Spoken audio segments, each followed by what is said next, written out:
NGT को कुंभ में गड़बड़ दिखाई दे रही है, दूषित पानी दिखाई दे रहा है, सारी बातें हम ही पर। बकरीद पे कितने बकरे कुर्बान होते हैं, इस पर कभी कुछ सोचता है?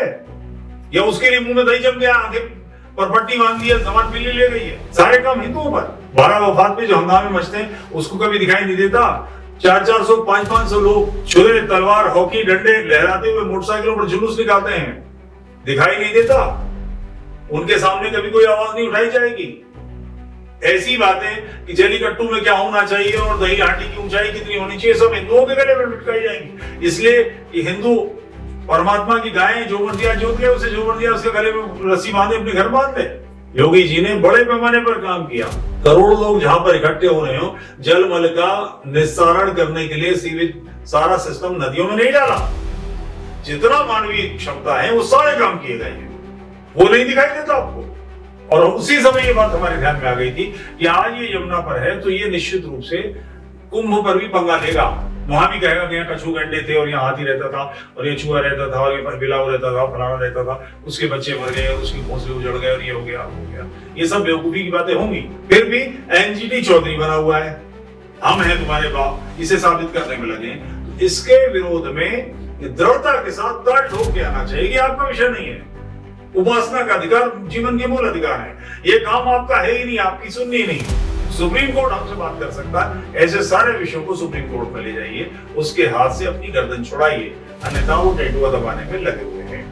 जय हिंद राष्ट्र। एनजीटी ने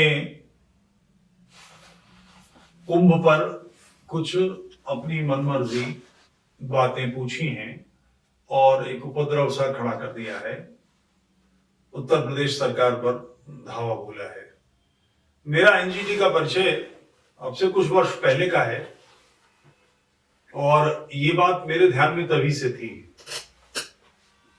हुआ यूं कि श्री श्री रविशंकर जी ने यमुना बैंक में, यमुना के जो किनारे हैं, यहाँ पर एक बड़ा कार्यक्रम जिसमें 5000 सितार वादक और हजारों लोग, बड़े पैमाने पे हजारों के लाखों लोग इकट्ठे किए। उसके लिए उन्होंने कुछ लोगों से अनुमति मांगी, जैसे तैसे करके वो कार्यक्रम हुआ। प्रधानमंत्री जी भी उसमें आए थे।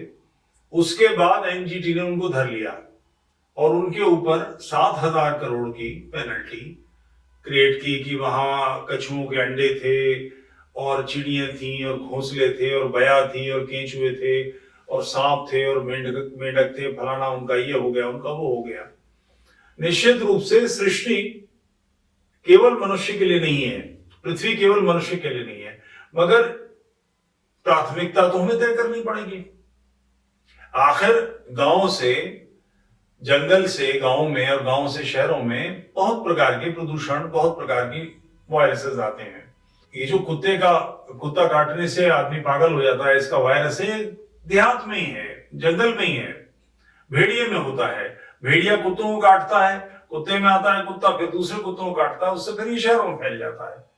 शहर बेसिकली या ग्रामीण क्षेत्र, लोगों ने जंगलों को काट के हमारे पूर्वजों ने बसाए थे, मनुष्य के रहने योग्य धरती बनाई थी, खेती की थी, सिंचाई के साधन किए थे।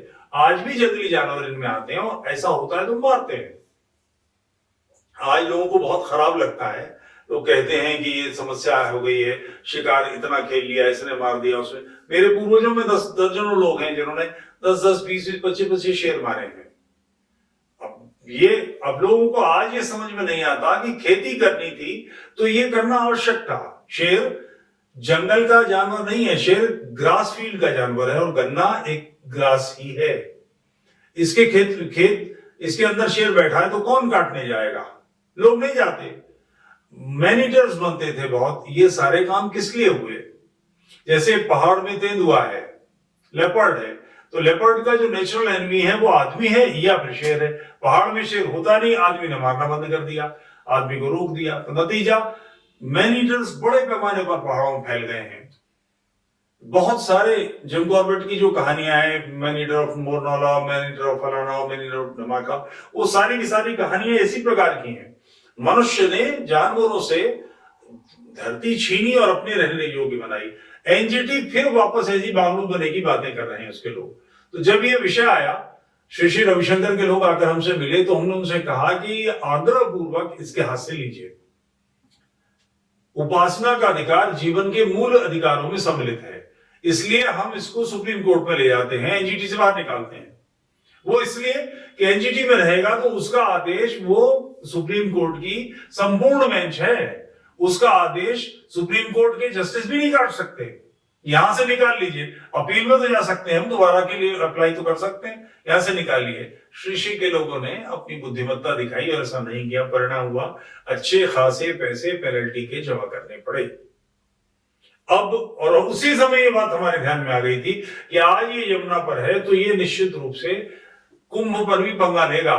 वहां भी कहेगा कि यहाँ कछू गंडे थे और यहाँ हाथी रहता था और ये चूहा रहता था और ये बिलाव रहता था, फलाना रहता था, उसके बच्चे मर गए और उसके घोंसले उजड़ गए और ये हो गया वो हो गया। ये सब बेवकूफी की बातें होंगी निश्चित रूप से, और वो अब शुरू हो गया। ऐसे किसी भी काम पर एनजीटी की मध्यस्थता पर, उसकी उपदेशात्मक मनस्थिति पर हमें रोक लगानी होगी। ये बात समझने की है। एनजीटी को कुंभ में गड़बड़ दिखाई दे रही है, नदी के कारण दूषित पानी दिखाई दे रहा है, सारी बातें हम ही पर। बकरीद पे कितने बकरे कुर्बान होते हैं, इन बकरों को कुर्बानी कहां की जाती है? स्लॉटर हाउस में। स्लॉटर हाउस में तो इसकी व्यवस्था है कि इसके खून का निस्तारण कैसे हो, इसकी आंतें या ऐसी चीजें जो उससे खराब निकलेंगी उनका क्या किया जाए। ये गली मोहल्लों में काटे जाते हैं। म्युनिसिपल कॉर्पोरेशन, म्युनिसिपल बोर्ड इन सारी सड़कों की धुलाई के लिए व्यवस्था करती है। धुलकर ये पानी कहाँ जाता है? नालियों में, नाली से कहा जाता है, नालों में, नालों से कहा जाता है, नदियों में। कुल मिलाकर नदियां दूषित हो रही हैं। इस पर कभी कुछ सोचता है? या उसके लिए मुंह में दही जम गया, आंखें पर पट्टी बांध ली है, जबान बिल्ली ले गई है? सारे काम हिंदुओं पर, और लोग जो कर रहे हैं उन पर कभी नहीं सोचता। 12 वफात पे जो हंगामे मचते हैं उसको कभी दिखाई नहीं देता। मैं किसी और शहर की बात नहीं करता, मुंबई की बात करता हूं। 12 वफात में रात में, दिन में 400-400, 500-500 लोग छुरे, तलवार, हॉकी, डंडे लहराते हुए मोटरसाइकिलों पर जुलूस निकालते हैं, दिखाई नहीं देता। उनके सामने कभी कोई आवाज नहीं उठाई जाएगी। ऐसी बातें कि जलीकट्टू में क्या होना चाहिए और दही हांडी की ऊंचाई कितनी होनी चाहिए, सब हिंदुओं के गले में लटकाई जाएगी, इसलिए कि हिंदू परमात्मा की गाय जो मर्जी जोत ले, उसे जो मर्जी उसके गले में रस्सी बांधे, अपने घर बांध ले। इस समय से चिंतित होइए और इस समय को आने से पहले सावधान हो जाइए कि हिंदू आपकी मर्यादाओं का उल्लंघन करने पर न उतर आए, आपकी मर्यादाओं का पालन न करें। योगी जी ने बड़े पैमाने पर काम किया। करोड़ों लोग जहां पर इकट्ठे हो रहे हो, जलमल का निस्तारण करने के लिए सीवेज सारा सिस्टम नदियों में नहीं डाला। जितना मानवीय क्षमता है वो सारे काम किए गए हैं। उसके बावजूद पंगा ये हो गया और वो हो गया और ऐसा हो गया और वैसा हो गया। ऐसी हरकतों से या तो सबके साथ बराबर है। बकरीद पर क्यों नहीं लाते? 20 करोड़ मुसलमान कम से कम हैं। 5 लोगों का, 7 लोगों का, 10 लोगों का परिवार मान लिया, 2 करोड़ परिवार है, मैंने कम करके माना। इसमें से 1 करोड़ लोग ऐसा कर रहे हैं, यानी 1 करोड़ पशुओं की हत्या होने वाली है। 1 करोड़ पशुओं से कितना रक्त बहेगा? ये सारी नाली, नाले, नदियां सबको प्रदूषित करता है। वो नहीं दिखाई देता आपको? इसमें कुछ और भी चीजें थी जो उनके लोगों ने मुझसे कही थी, वो चर्चा में सार्वजनिक नहीं कर सकता एनजीटी के लोगों में, मगर उनकी अपनी कुछ ऐसी बातें थी जो अंडर टेबल कुछ बातें कर रहे थे। और ये सब सामान्य बात है, क्योंकि मानसिक रूप से हमारी स्थिति अभी पूरी राष्ट्रवादी बनी नहीं है। चर्चिल ने ब्रिटिश रेजिम जिस समय था, भारत को स्वतंत्र करने से इस आधार पर मना कर दिया था कि भारतीय लोग बहुत करप्ट हैं, ये देश को बेच खाएंगे, मॉरल वैल्यूज, एथिक्स नहीं है। ऐसी स्थिति उस समय भी थी और बाद में भी रही है, कोई बदलाव नहीं आया है, क्योंकि ये मॉरल वैल्यूज आती है हमेशा धर्म से, और भारत में धर्म का विरोध कर दिया गया है। तो फिर ये आएगी कहां से? मनुष्य को क्यों ऐसा करना चाहिए? क्यों सफाई, किसी की गला नहीं काटना चाहिए, किसी की जेब नहीं काटनी चाहिए, किसी के साथ बेईमानी नहीं करनी चाहिए, कोई अनाचार नहीं करना चाहिए? उसका कारण परमात्मा और उसके दैवी संविधान है, दैवी नियम कानून है। उन सारे नियम कानूनों को तोड़ देंगे तो नतीजा फिर उसके बाद तो ऐसी स्थिति आएगी। तो ये एनजीटी जो है एक ऐसे संस्था का नाम है जो हमारी इस बात को नहीं समझना चाहती कि मनुष्य का इस पृथ्वी पर पहला अधिकार है। अगर आप इस पर बात करना चाहते हैं कि नहीं पहला अधिकार है, नहीं सबका है, तो फिर जीवन संभव नहीं हो पाएगा। इसको स्वीकार करना ही पड़ेगा, तभी मानवीय सभ्यता विकसित हुई, अनुशासन बना, और वो सारे पशु जो मनुष्य के निकट आए, संपर्क में आए, उन सब का उपयोग करके हमने सभ्यता को विकसित किया है। हजारों सालों में ये विकसित हुई है। कंप्यूटर और अन्य साधन जो मनुष्य की मेधा से आगे बढ़ रहे हैं, वो पहले नहीं थे। तो ये जो मूल समस्या है कि यहां पर मनुष्य पर, धरती पर मनुष्य का प्राथमिक अधिकार है या उनका है जिनके पास बौद्धिक क्षमता नहीं है, जो पशु हैं, जिनका केवल एकमात्र काम पेट भरना, प्रजनन करना और विश्राम करना, ये तीन ही काम जिनके हैं, उनका पहला अधिकार है। निश्चित रूप से मनुष्य का अधिकार पहला है, और मनुष्य का अधिकार पहला है तो इन बातों को, उसकी परंपरा पर इस तरह से सवाल नहीं उठाए जा सकते। किसी नदी में 10 करोड़, 5 करोड़, 2 करोड़ लोग एक साथ स्नान करेंगे, तो ये मानसिक रूप से किसी भी इसके मन में यह आएगा कि इस धरती, इस नदी में अपवित्रता आ गई है, मैल आ गया है, गंदगी आ गई है। मगर गंगा की तो ये सहज प्रवृत्ति है कि वो अपने पानी को स्वच्छ कर लेती है।